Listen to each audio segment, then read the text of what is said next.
This is Sound Up with Mark Goodman and Alan Light, the only music podcast that matters. Welcome. I'm Mark Goodman. And I am Alan Light.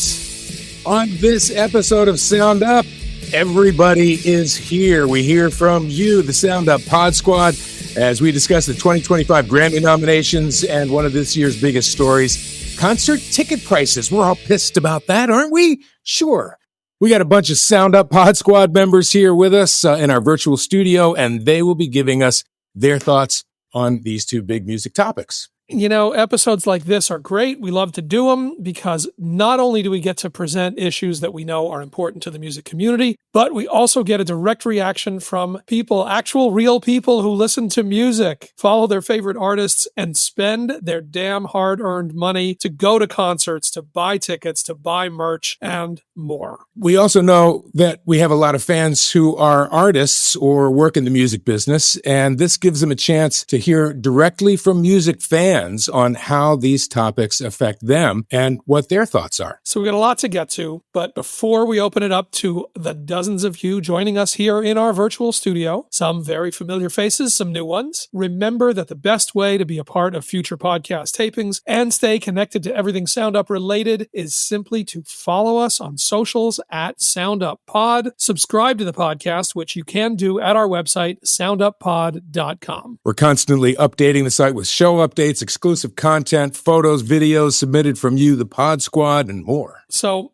let's get to it. We're going to start with this one to be a year where, aside from some of the surprises, some of the mystifying moves that the Grammy makes, what was popular on radio, on the charts, in people's hearts was pretty much what was reflected in the nominations. I think this was a relatively easy year for the Grammy team to line up the big records with the big categories. So let's run down the big four. Song of the Year, Album of the Year, Record of the Year, and Best New Artist. Just a reminder, those are the four categories. Now, actually, there's a few more categories now, the producer categories, that every Grammy member votes on. Right.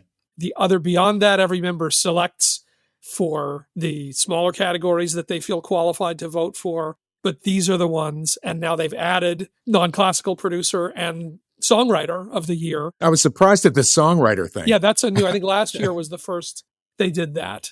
Yeah. But these are the, historically, these are the big four that everybody looks at to sum up what happened this year. So you want to take us on this first one?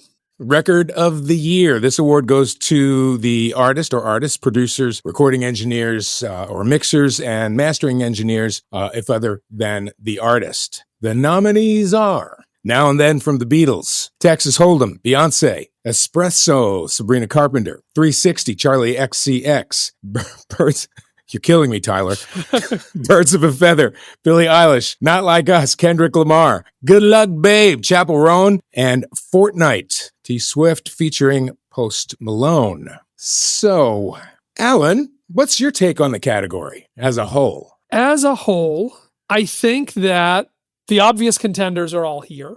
I think that there was not much question about Beyonce, Sabrina, Charlie, Billie, Kendrick, Chappell Roan. Not that much question about Taylor. It was just a question of, was this the year that maybe they were going to dial back the Taylor a little bit, which they did a little bit, but still, here she is in the big ones.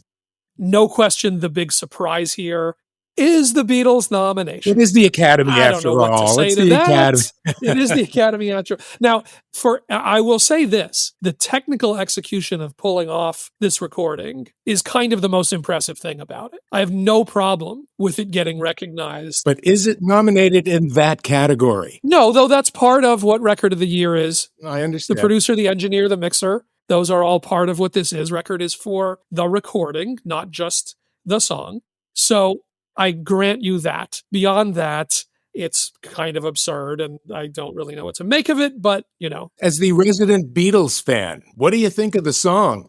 I don't love this song. I've been long on record for I don't love this song. I liked what they ended up doing with it more than I expected I was going to, because I knew, I've heard it on bootlegs for all these years and know what a crappy, really difficult cassette they were working with to try to make this into a finished record. I think we talked about this on the podcast, that insane technology that allowed this. Yeah. It's only after the Peter Jackson, tear it down and build it back up that you could even do something like this. Meantime, we're spending all this time on it, and it is notable that it's there. I do not think it's going to win. If it wins, that's going to be a whole other thing. So I don't really see that happening. Yeah. The question is, and I think in really all of these categories, which of the pop girls are going to win? Okay, so boom, Kendrick Lamar out, according to Alan Light. There's a world where Kendrick has a shot at this, but I don't think that he's going to win this. As great a song as that is, As by great the a song way. as it is, Oof, stunning. I think, if I'm going to put the money down on this one, I'm probably going to put it on Chappell Roan as we go through each of the categories.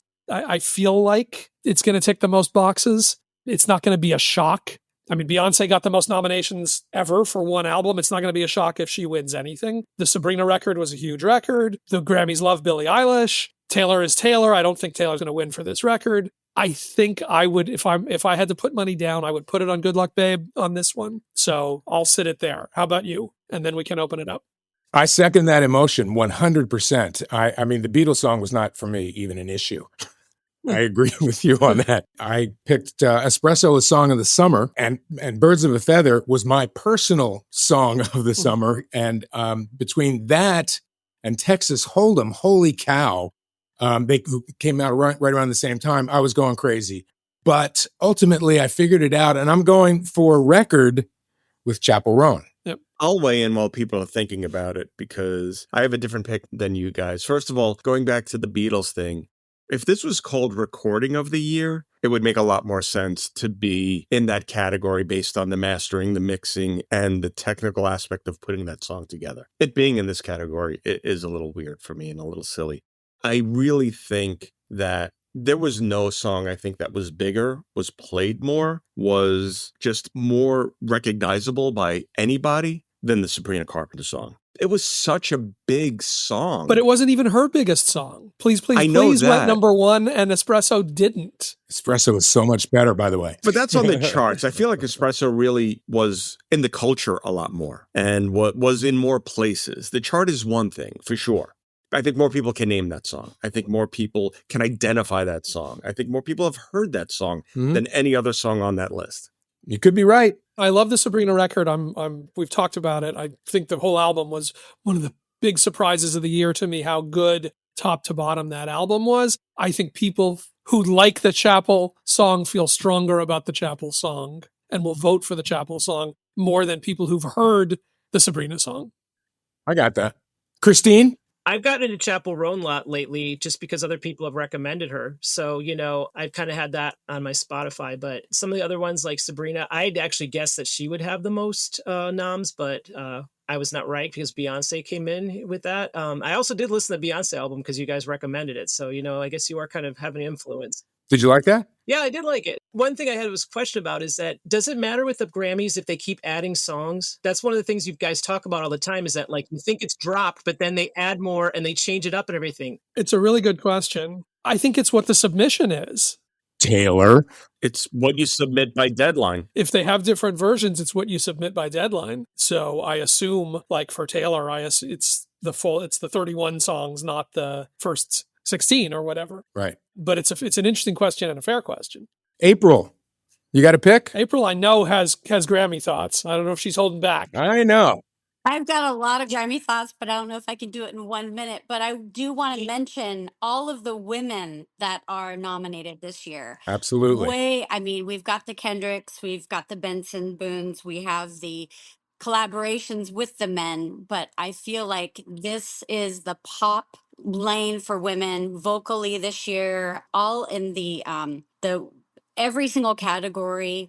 I just think it's really kind of a really fun awakening that we're having, The best. may not be for president, but it might as well be for music. And I just feel like they're the voice of today. And I feel like this is really showing that with all these nominees. And then to have Beyonce have 99 career, nominations for her, and the most out of this year, I think, is 11.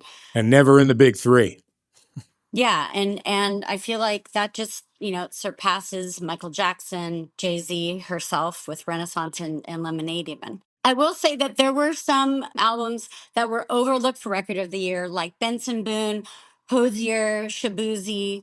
So I do feel like it's such a stacked year that there's like an excessive amount of great music this year. Benson Boone is one of the nominees for Best New Artist. And that song, probably the song you're thinking of, has over 1 billion with a B streams.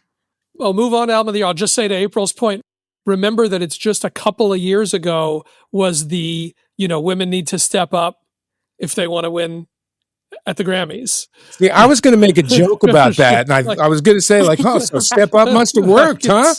But I didn't on purpose. Well, I think Billie Eilish really kind of brought this wave with her, the year that she won every single award. And I think since then, it's just 2 years, 3 years, whatever. All right. So with that in mind, we'll move to Album of the Year, awarded to the artists and featured artists, songwriters of new material, producers, recording engineers, mixers, mastering engineers credited with 20% or more playing time of the album. The nominees are New Blue Sun from Andre 3000, Cowboy Carter, Beyonce, Short and Sweet, Sabrina Carpenter, Charlie XCX's Brat, Jesse Volume 4 from Jacob Collier, Hit Me Hard and Soft, Billie Eilish, Chapel Row and the Rise and Fall of a Midwest Princess, and The Tortured Poets Department from Taylor Swift. If you want me to lead, my short answer is this is the year Beyonce will win Album of the Year. She has never won Album of the Year. This is the year that she will win Album of the Year. Yowza on that one. 1,000%. If this one doesn't do it. Nothing's a lock. And if they give Jacob Collier the award, you're just going to say, well, that's the Grammys. But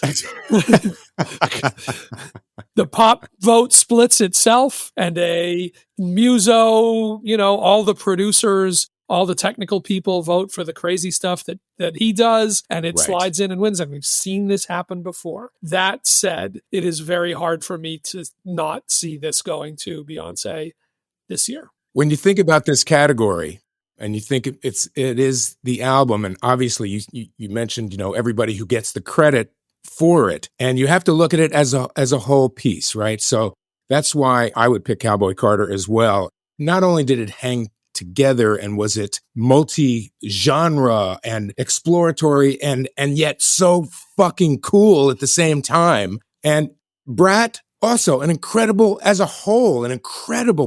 I thought. There's really good records here. Billie Eilish, too, Chapel Row, Tortured Poets, all of those. Yes, really, really good. Andre 3000, I can't rave about. I listened to it once, and that was that. I understand either Andre 3000 or Jacob Collier in this category. Right.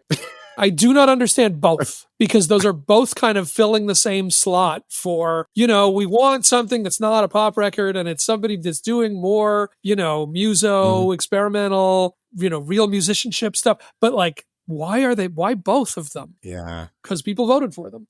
Sunita wants in, I believe. I love all these Grammy noms because women run the music industry right now. And I don't think there's any way that Cowboy Carter does not walk away with this, because it's really, justice for Lemonade that this Cowboy Carter will win. But I agree with you in the sense that the optics are horrible if she doesn't win. But then also in the event that this album does not win, and who is going to be the person sitting in their seat where they're like, the Grammy goes to, like, who of those people that are totally deserving of these awesome albums? And who's going to run up on stage? Yeah, like who's going to be that person? Who's going to pull the Kanye? Or who's going to be the Adele saying, just give it to Beyonce? They're going to be like, how do we take this? Even though every single album, I will say, is totally fantastic in this category. Yeah, great category. That's what I find really difficult about this category this year, because if you're one of the other nominees, not Beyonce, you almost don't want to win. It's not going to be a good look. Yeah. It's not a good look. But if you're Beyonce as well, this album is very deserving of Album of the Year, as was several others she's been nominated for.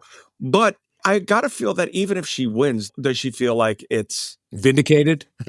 Partly vindicated, but also consolation, because if you don't give it to her, what are you saying? So it's kind of a weird category this year. 100%. They've backed themselves into a weird place, but I think for all those reasons, I think voters just say that you give it to her and we move forward. Fingers crossed. Yeah. Also, I think if you just go back and listen to that record start to finish, it's brilliant. It's brilliant. It really is. Deservedly. I don't think by any means is it's not a phenomenal album. You know, it's like an academic exercise in what American music is. But extremely personal and her own stamp on it. It's yeah. All right, let's jump to the next category, Song of the Year.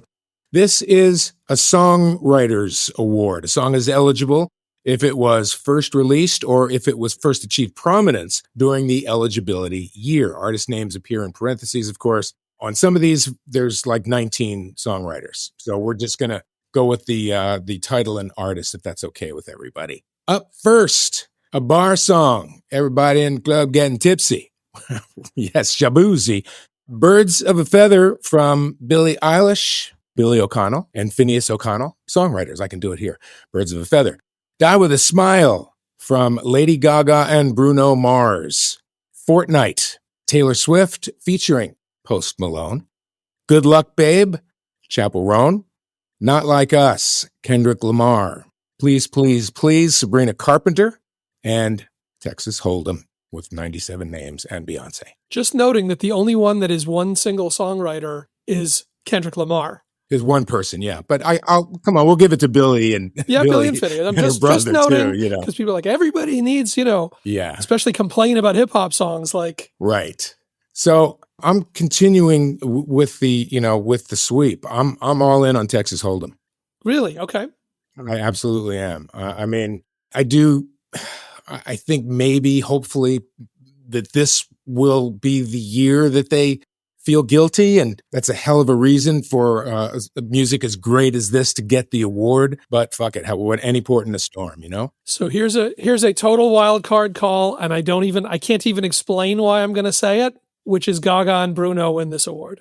I do not like that song at all. I'm shocked. I don't particularly like that song either, but of all of these on here, that if you were going to go rogue, that wouldn't be the one that I would think. Because Songwriters Award, I see those as two house favorites. Mm-hmm. And just on the sheer firepower and the kind of a song that wins that kind of award. You, over the years that I have known you, Alan Light, you have been damn consistent on these kinds of picks. And when you go rogue, you're usually right. I'm not saying it's my vote. I'm not saying it's my pick, but something in me says, right, I can see that winning this award. We're doing will win and should win. We can start to do that. And I know that Kieran in the chat is going, his first response was, oh my God, not Die with a Smile. You can tell me I'm wrong. You can tell me I'm wrong on this. This is purely a hunch, but I can you're wrong. But I can talk myself into this one better than I can talk myself into any of the others that are here. I agree with you. It does feel like those years where you were like, ooh, Silk Sonic's nominated. You kind of know they're going to get it for some reason. The Grammys love them. They really love Bruno Mars. And they haven't had the chance to honor Bruno and Gaga for a while. Yes. They're not going to give it to Billie again. They've given her 3 of these in a row or whatever it is. Nope. I just don't see that happening. I agree. So it wasn't one of my votes for to get to this point, but I'm just following some weird inner feeling here. Okay. I'm making a note here. We're going to see. We're going to see how things go. Sunita says, I underestimate Billie. Ordinarily, I would go with Billie on this, except that she's just been running this category at 3 of the last 4 years or whatever it is. And if they're going to go with a pop song, I just don't think they're going to go back to her one more time. Kendrick would be the interesting one here. I don't see it happening, but that would be a wild thing. Agreed. This is a tough one because every song up here, you're not going to argue really if one wins over the other. But I have a hard time not seeing Texas Hold'em win this. April, what do you think? I just wrote in the chat that if Sabrina were to win for Please, Please, Please, that maybe it would give Jack Antonoff some love since he wasn't nominated for Producer of the Year. I don't think they give a shit about giving him love, but... Well, apparently not, since they didn't. Because they snubbed him, right? Exactly. But I mean, the fact that she's ruling the charts right now, I think she has something like 4 or 5 singles from the one album on the Billboard charts right now. I mean, that's pretty bold. So yeah. Pretty interesting that she had different songs nominated for record and for song of the year, by the way. That's always, again, worth noting in terms of just overall impact. We move on finally to Best New Artist. And let me read the thing because this is relevant. This category recognizes an artist whose eligibility year release achieved a breakthrough into the public consciousness and notably impacted the musical landscape. So operative word is breakthrough, since some of these artists, they've been around for a while. So wait, so does that mean, is that good then? They've been around for a while and now they're breaking through? Well, it's or why they is can get weird. recognized for Best New Artist. why didn't they? It's why some of these can happen on their 6th album. So the Not nominees the are first time. the nominees are Benson Boone, Sabrina Carpenter. You got the right pronunciation on Doki? I'm going with Dochi. Dochi. I've never Yeah. known. I only see it written Yeah. out. Krungbin, that I know how to say. Ray, Big House favorite for us. Chapel Roan, Shabuzi, and Teddy Swims. So I will say that Krungbin and Sabrina Carpenter, I believe, are both on their 6th album.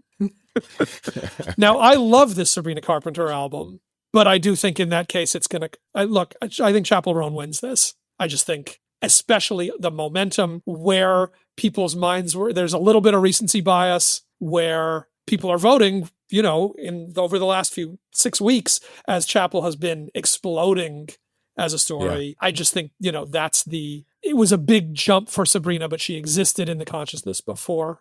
Yeah. I think that's the breakaway winner here. That's what I think. Can anybody, I have to say, I had heard the name Benson Boone, but I mean, I listened to Hits One on Sirius and I listened to regular radio, and I never saw, I see the guy has literally 1 billion streams with a B on that one song. Yep.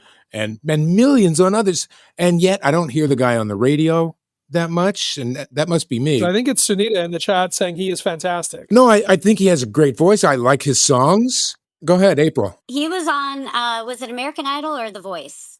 That semi-disqualifies him in my mind, but that's another discussion together. You go with whatever works.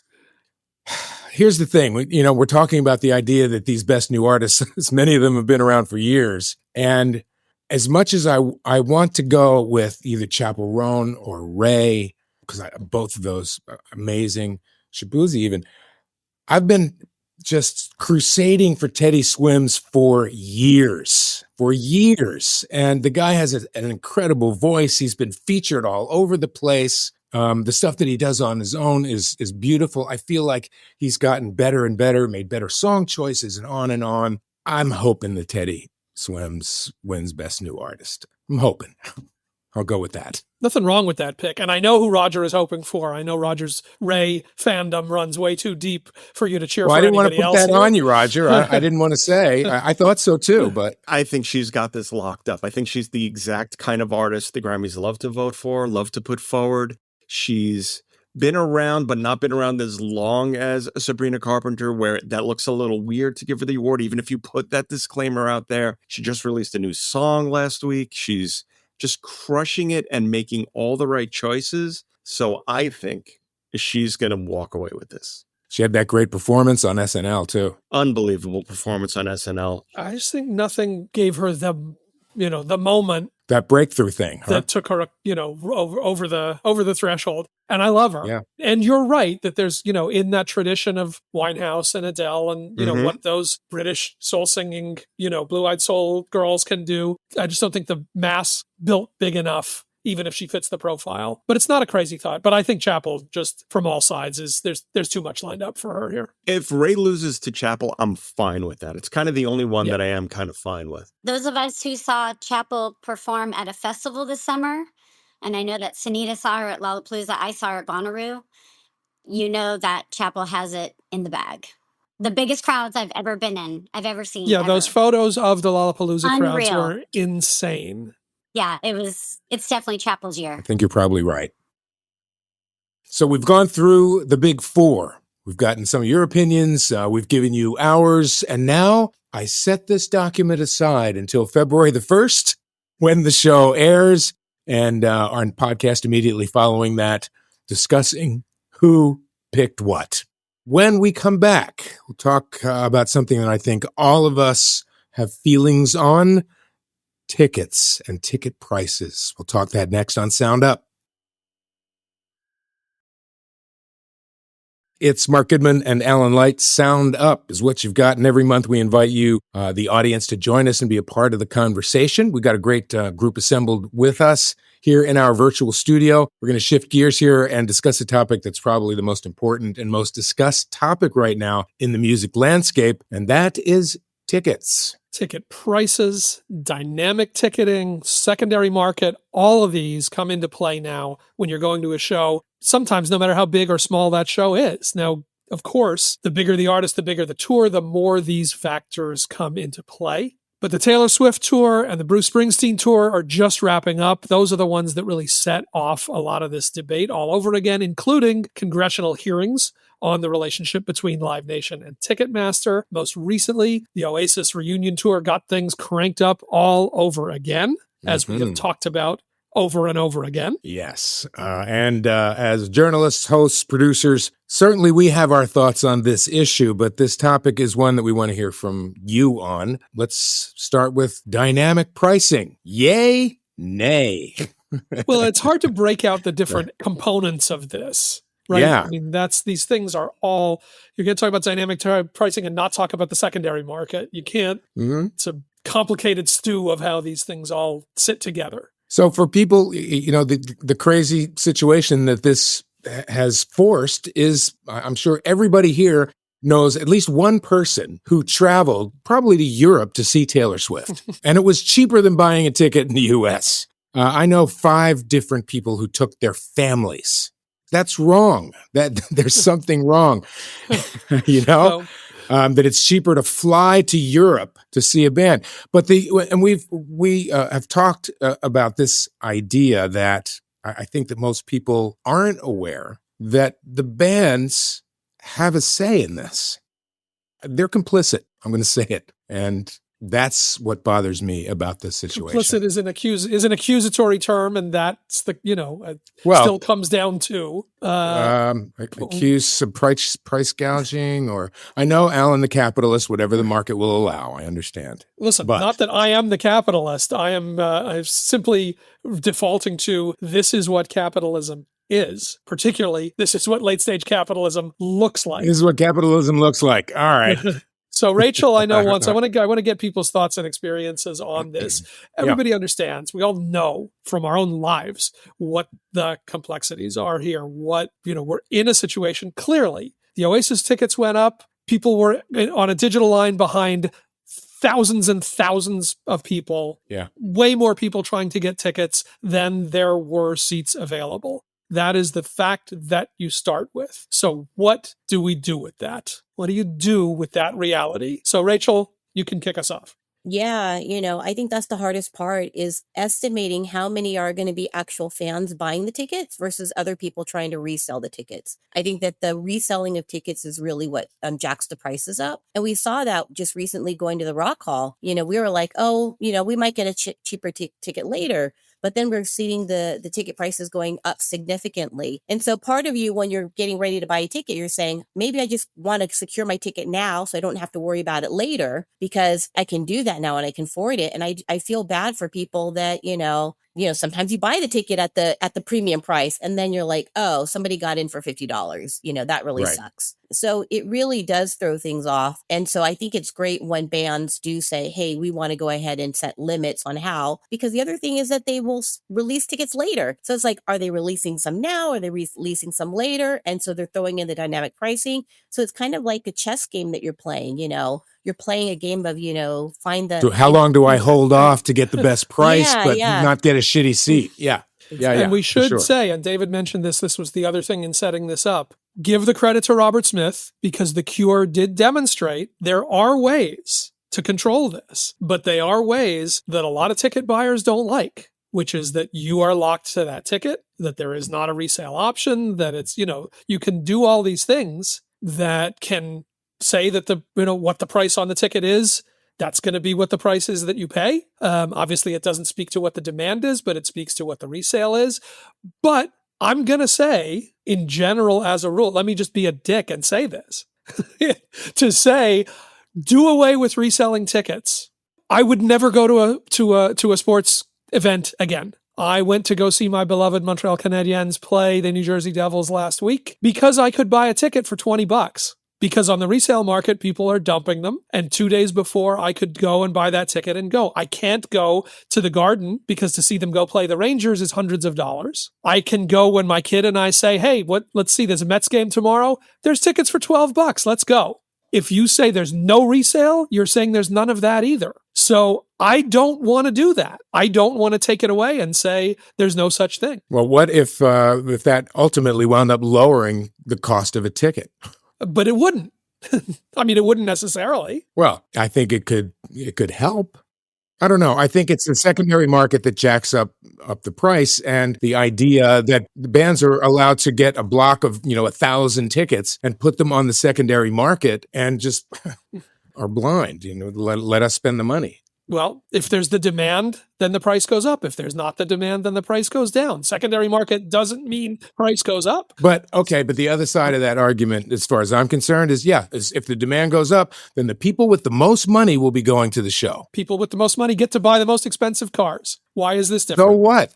I think it's a completely different thing. We're talking art as opposed to commerce. David wants in. I'm going to agree with the fair market economy, and it actually goes to the artist's benefit. And I think that a lot of the discussion it's the 80-20 rule. We're discussing about the top 20%, and the other 80% of the bands need that secondary market to fill seats, to put people in chairs in arenas so that promoters can continue what they do because they're not going to have all these top 20% of those shows. I think a lot of the discussion is the focus on the top 20% and not the bottom 80%. Well, the bottom 80 probably is not selling as many tickets anyway. No, but it's very easy to just get lost in the handful of artists for whom this is a mega issue. Right. There isn't the demand. There's special demand when it's Taylor or Bruce or an Oasis reunion. Mm-hmm. And how much do you extrapolate from that? I think what David is saying is how much do you take those really exceptional cases and try to make generalizations out of that then affect people who, are not in that same situation. Right. I think we should go back to, you have to go to the venue and buy the tickets on the day they go on sale. Trent Reznor did that. I know. A couple of years back. Genius. I thought it was genius. Yeah, except for people who were pissed, who don't, people want maximal convenience and maximal cheapness and maximal options. And you don't, it's like. You got to give up one. Cheap, fast, and good. You can do 2 out of those 3. You don't get 3 out of those 3. I said you got to give up one. Yeah. Kieran wants in. I think the resale piece needs to exist just because I think we're too used to buying something, feeling like we own it, and therefore it's our property to then do with what we may. It's dynamic pricing that people get in trouble with. Taylor would have had a terrible PR nightmare with dynamic pricing because you would have had $20,000 tickets while you were in the queue if she had allowed dynamic pricing. And for most other bands, you would have had a bunch of bots buy up some tickets and then not lower the prices until like a day or 2 before the show. So dynamic pricing most benefits Ticketmaster because they have the algorithm and it's a pretty opaque market about what's actually going on. But resale, I hate to say it, it's just American. I don't see how you can not allow resale. And it's just dynamic pricing got Springsteen in trouble. Taylor was very smart to avoid it. Oasis got in trouble for it. And then Oasis said, we're not doing it. So the top artists now know they'll get in trouble. And the mid-tier artists know that it mostly benefits Ticketmaster. And the dynamic pricing thing is complicated because in theory, there's a certain sense to it. I mean, we can complain about it in the same way that you complain about prices on buying tickets on an airplane go up and down. And you might be sitting, Rachel said, you sitting at the Rock Hall next to somebody who spent, $100 less than you to have that ticket. When you're sitting on an airplane, you don't know what the guy next to you paid for that ticket. If he bought it a month before, if he bought it the day before, could be more, could be less. 100%. Surge pricing on Ubers and Lyfts. That's when there's more demand, we're going to charge more. There's a market logic to that. As Kieran says, the problem is once you start throwing, the bots into that, once you start throwing all the stuff that sort of jacks the demand artificially out of whack, then that stuff just spirals out of control. Right, but that's part of the equation. And I think that was the lesson after the Bruce. I think, Kieran, you're right. Bruce got sort of burned to the ground on that. And since then, it's nobody's figured out how to make that work without either looking bad or actually turning bad. Do people feel that it's? Do you get mad at the band, Christine? I know I saw you wanted to say something. I basically play ticket chicken a lot now, where I kind of wait to the last minute. I kind of picked that up from Janet because she goes to a lot of shows as a single person, and so that way, you can just pick up one wherever it is. That's how I went and saw Air Supply last minute, because it was just one ticket. I only have one set of tickets for all of 2025 so far, and that's actually going to see Weird Al with Janet, and because I'm going to Detroit. But otherwise, it's kind of like, at least if you paid a little bit extra on an airplane ticket, you can get, if it goes down in price, you can actually get the credit for the value back. But I mean, it drives me crazy when I go to an event and they have, say, like, it's sold out, and then I get there and it seems like there's whole like rows with nobody in them, and I'm like, they said it, so then they like, are they just trying to say that to get the prices to go up, or are there really that many people not showing up for these events? And so for me, it's like, I don't like to plan 6 to 10 months out for things. And I actually ended up going to see Depeche Mode in Berlin last year because it was cheaper than even seeing them in Boston nearby. Even when you add in like the hotel stay and that, because in Europe, the euro, it's only a few euros per ticket for any kind of fees. And it's almost like, the fees are almost more at this point. In some cases, it feels like, than the tickets themselves. Well, the fees is something else altogether. Absolutely. Insane. From the Cure experience, where Robert Smith pushed back, was they were adding fees that were more than the ticket prices that he was charging. And the venues were like, that's the lowest fees we ever charge to cover our costs. Yeah. I mean, they ended up, conceding to him and bringing them down. But the fees, everybody's got to make their cut on this. Like, if the artists say, we're going to hold ticket prices way down and we can't, bake in the rest of this stuff, you also can't ask the venues to take a loss on bringing these shows in. So there's different agenda. What about if the artists agreed? What if, and I'm not saying that they had to do it uniformly.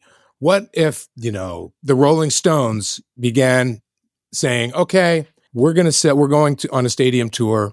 All of the tickets are going to be $600 each. How would that be? Forget the secondary market. No secondary market. Face is $600 each. What do you think? I think people would go. I do too. And that's the weird thing about this whole thing, is that bands can, especially the bigger bands, can charge whatever they want. Like, honestly, yes, Alan, the venue's got to make their cut. But if it cost $500,000 to rent the Garden for one show, as long as you cover that, you can charge $50 a ticket if you want. You can charge, Pearl Jam was charging $75 a ticket no matter where they played for years. And it didn't matter on the venue. The one thing I will say that I do kind of like about the secondary market is that it used to be, when a concert sold out, that was it. You didn't have a shot of going. Unless you out front. Unless you went out front and tried to scalp, which wasn't legal. Now, up until about an hour before the show, you are still in the game to go at any price point. There's still hope, which is kind of interesting. I find this whole thing interesting because I'm teaching a grad class this semester for my MBA program in quantitative analysis. And so every week we talk about statistics and how they affect business. And this will be really fascinating just to find out, kind of how these algorithms are figured out to figure out exactly how much they can get away with charging, whether it comes to fees or, even with fees, it's like, sometimes you look at it, it's like, per ticket charge, per this charge. And I'm like, how hard is it to have that computer take a second to process this? And then half the time you end up watching something spin and you don't get in right away anyway. And then you lose out on the tickets. So it's like, where are they investing this money? I'll give the credit to our friend Bob Lefsetz because he's the one who always screams about this in his newsletter. The fees and the role that Ticketmaster plays in this is they take the hit. They wear the black hat. They're the bad guys. The artists get to be the good guys. There's no reason. The fees are part of the ticket price. They are. It's just that this gives the artist cover to say, well, they're doing that. Bad Ticketmaster, they're the ones who are charging you all this extra. And Ticketmaster's job is, we're the bad guys, get mad at us, love the artists. But it's the artists who set all this stuff. It's the artists who set the pricing. It is nobody else who sets the pricing. Why don't more people know that? Because they do a really good job of, of playing that shell game. 9 out of 10 times, if you go to the venue, buy the tickets there, you don't pay the fees. I've done that. Yes. Now I have a question about platinum. Like, now they say something's platinum. I always used to think it was like you got something extra or some swag or something.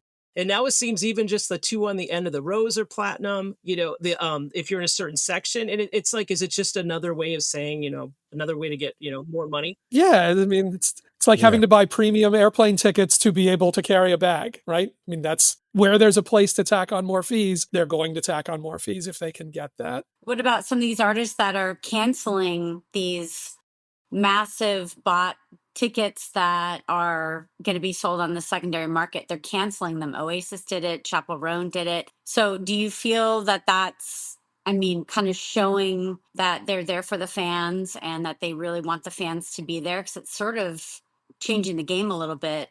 Well, it's demonstrating that artists do have control over this sort of stuff. I mean, Oasis had said you can buy tickets in the secondary market if it's through the sanctioned secondary seller, and it can't be for more than face value, right? That you can't take prices up. And then they went in and invalidated a lot of tickets that were sold through other brokers and at markup. You can do that. You can make people line up and buy tickets at the outside the venue. You can make people have to show ID that ties their ticket to themselves, so you're the only one who can carry that ticket. But people say, well, but I bought the ticket 6 months before and I didn't know, and now I can't go to the show, and I would give it to my sister, but now I can't give it to my sister because she won't be able to get in. Okay, well, that's the price you pay. That's the convenience price. People say, well, I want to be able to buy 3 tickets and then I'll sell one of them and mark that up and make some of my money back for the other 2. Well, okay, if you can't do that, then don't complain about that. Buyer beware. There's lots of levers that you can activate here, but they don't all make everybody happy as much as they think they do. I just feel like we should be able to cap the resale, the amount of resale. Like it's every other country in the world does, but we can't in America. Or don't in America, which I'm all for economy, but Danielle wants in. I was also nodding along with when going to the venue, if you can, to buy the tickets and save the fee prices. I've done that locally in my area. But I also kind of miss the days where you paid a lot more to sit closer to the stage than you did up in the nosebleeds. And sometimes that doesn't happen with dynamic pricing because you can be sitting next to someone and they paid half of what you paid or twice as much. My issue with Ticketmaster is I don't think they're very good at what they do. They don't have a lot of competition, so they aren't investing in their technology, and we sit in these terrible queues that barely work. Meanwhile, in 1 minute on the stock market, more stocks are sold than Ticketmaster sells in an 80,000 seat arena. It's not that hard. It's just they haven't had competition and haven't had to invest in their own technology. So it's both frustrating and costly. And only one of those two things should be true. It's a fair point, but when others have taken a shot or have gotten their shot, when SeatGeek has handled some big tours, like those have been a mess. You say that it's easy. I don't know that it's easy. That's not a reason that they shouldn't be pushing themselves to get better, but nobody has demonstrated that they're able to handle the volume that Ticketmaster can handle effectively, at least not yet. I know our man Ed is Ed Concert when we hear from him digitally. So he's got to have thoughts on this. Correct. Yeah. Well, I'm part of the problem. We're part of the problem because, as you said about capitalism, they keep selling them. I keep buying them. I spent a silly amount of money on pink tickets this year that I don't even tell my wife about how much money I spent. And the business has become, I've seen it at my own job. Years ago, the owner was like, well, we just have to be fair, charge a fair price. At the business I work at now it's all about greed. Hey, let's make as much money as we can. And the StubHubs and eBays showed the artists that they were leaving money on the table. And, the promoters, the managers, they're all saying, hey, you guys are being stupid. Somebody else is making all this money. You need to make it. You need to keep it for yourself. You're the artist. So they put the prices up and away we go. The Foo Fighters at Hershey this summer. I couldn't transfer the tickets to my friends. We all had to go in together. That's a big pain in the ass. And because they, I'm not allowed to transfer. I'm not allowed to sell them. So do we take the inconvenience? Do we take the cost? I don't know. I can't find the answer. The technology exists. Show your ID, you get in, but none of us want that. Get sick, can't make it, got to work. Yeah, I don't know what the answer is except stop buying tickets, and that's not happening. Tyler, I know, is in Vegas, right? Which is its own perspective on you're dealing with a whole different kind of a market when you're looking at that. Yeah, Vegas is an interesting place to be because you have all the residencies down on the strip. And then you have a lot of people, I think when they think about Vegas, they think just the shows on the strip and downtown, they don't think about some of the smaller venues around town, because I go to a place called Counts Vamped for a lot of my shows, and it's a small little club. A lot of my shows are there and also at the House of Blues. So I love the House of Blues, and they're very reasonably priced when you go see shows there. I just recently saw Ace Frehley down at the Sam's Town, which is over on my side of Vegas at one of the station casinos. And I felt like that was a little pricey for Ace, and he didn't completely fill the room. But, I think for the most part here, unless you're going to see a residency, I think ticket prices here have been pretty fair. They haven't been overly priced. And I'm one that I will wait till like the week of the show, and then I'll wait until the day or the day before the show, and then the day of the show to get my tickets to see if prices come down. And sometimes it does work, and I'm able to find better seats for cheaper. I did that with the Ace Frehley concert, and I got a few rows up for cheaper, which was nice. A bunch of people in the chat have been saying it's about that waiting game, and how long can you hold out before you pull the trigger and see, if it's gonna drop. I know Sunita, is a master of this, that, at a lot of shows, something shakes loose late in the game. Where I take full advantage of that, again, is buying, baseball tickets or hockey tickets or whatever it is, that a lot of stuff late in the game, people just aren't going to be able to make it, or they have season tickets or whatever, where you can scoop up stuff, a lot cheaper than face. Most shows are like that here. I would say don't ever buy, unless it's like Taylor Swift level kind of thing. I would say just wait all the way until day of. I would say if you can, even with the Taylor Swift level of things, that's what you do. If you don't get in on that first initial wave, your best shot is going to be either people or bots or whoever it is who are left holding a stray ticket here or there and have to dump them day of. That's actually your best shot. If you're willing to miss one song, imagine how cheap you can get it then. Just a funny exchange in the chat. Rachel wrote, as I get older, I don't want to stand in GA, so I will pay a premium for a seat. I am the problem. Kieran's response, everybody over 25 is the problem. Yeah, and waiting till the last minute did not work for the Stones this summer. The opening act was on stage, and I was on StubHub and everywhere, and I still paid full price or more than full price. Does that mean face? It was a little more. Yeah, it was a little bit more than face on StubHub. But then I bought a ticket at $7:45. It wouldn't deliver, so I had to go get another one. Standing at the back, it was $200 or something like that, But that was the opening. Kaleo was on stage already. 200 sounds so reasonable today. Well, to most of my friends, it's not. It ain't to me either. I always love these shows. We all do. We really can't thank each and every one of you for showing up. It means the world to us. It's so fascinating to me with even a topic like this. It continues to evolve. Each time we talk about it, it still continues to evolve. Don't forget to check us out on socials and YouTube for exclusive content, full video episodes, and more. It's all at Sound Up Pod. And always send in your comments, your reviews, your thoughts as text or audio messages to connect@sounduppod.com and become part of the podcast week in and week out. Give us a 5-star review, please. Those things add up and matter. Subscribe to our YouTube page, subscribe to the podcast, like our Facebook page, and email us. Stay in touch. Connect@sounduppod.com. Yes, like us. Like us, please. Like us. They like Please us. like us. Thanks for listening and supporting us here on Sound Up with Mark Goodman and Alan Light. See you next week. Sound Up is a Roger That Media production and distributed by Revolver Podcasts. Theme music by Smile from Tokyo.